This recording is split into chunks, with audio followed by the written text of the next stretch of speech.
Lors d'une réunion tenue à Kazan, en Russie, la Malaisie a été admise temporairement en tant que pays partenaire au sein de l'organisation internationale connue sous le nom de BRIC.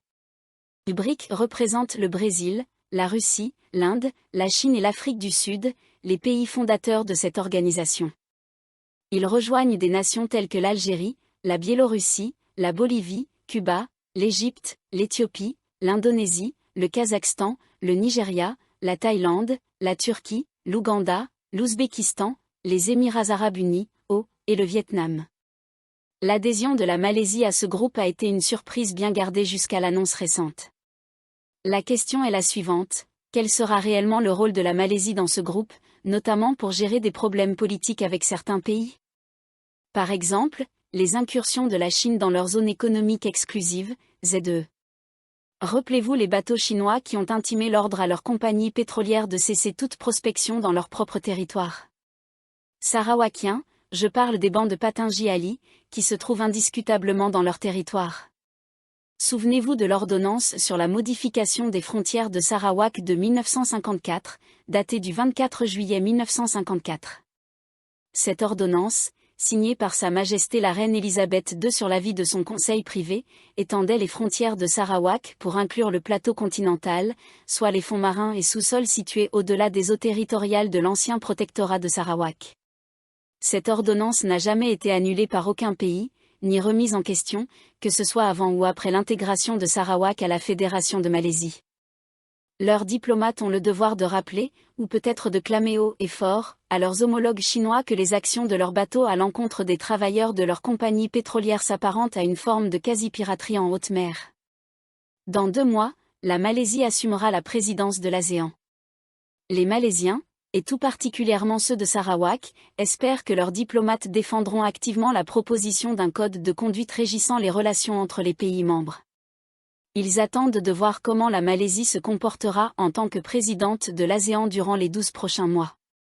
De nombreux dossiers importants attendent d'être traités, comme les différends territoriaux constants en mer de Chine méridionale ou encore la rébellion en Birmanie. Ils seront efficaces si ce code de conduite, tant attendu, est mis en œuvre.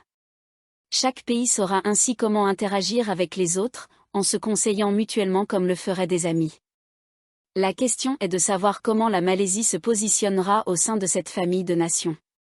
Plusieurs membres de l'ASEAN sont en conflit les uns avec les autres ou entretiennent des relations tendues avec de grandes puissances extérieures à la région. Ils se trouvent au milieu de ce labyrinthe de relations. Comment navigueront-ils dans ces eaux troubles? Ils espèrent tirer profit de leur appartenance à ce groupe, notamment sur le plan commercial. Ils veulent vendre leurs produits huile de palme, durian, ou tout autre bien qui pourrait trouver preneur dans des pays comme l'Algérie, la Bolivie ou Cuba.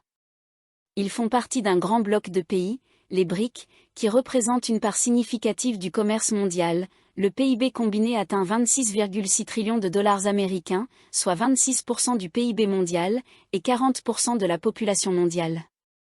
Compte tenu de ces chiffres, ils doivent se demander, qu'est-ce que cela nous rapporte? En théorie, de nombreuses opportunités s'offrent à eux pour étendre leur réseau en termes de commerce et d'investissement. Tout dépend des biens et services qu'ils pourront exporter vers les pays membres. Ces pays souhaitent également vendre leurs produits chez eux. La question de l'équilibre commercial se posera inévitablement. Ils appartiennent à de nombreux groupes, y compris le Commonwealth. Ce dernier est tout aussi important pour eux dans les moments critiques. Comment les membres des BRIC coopéreront-ils utilement, sachant que certains d'entre eux ne sont pas en bons termes? Il existe des agences internationales qui aident les pays moins développés à se développer en interne.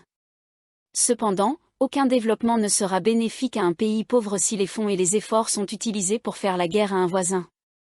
Les principales puissances derrière ce nouveau groupe pourraient avoir des motifs cachés, comme déplacer le marché monétaire mondial d'une monnaie majeure à une autre.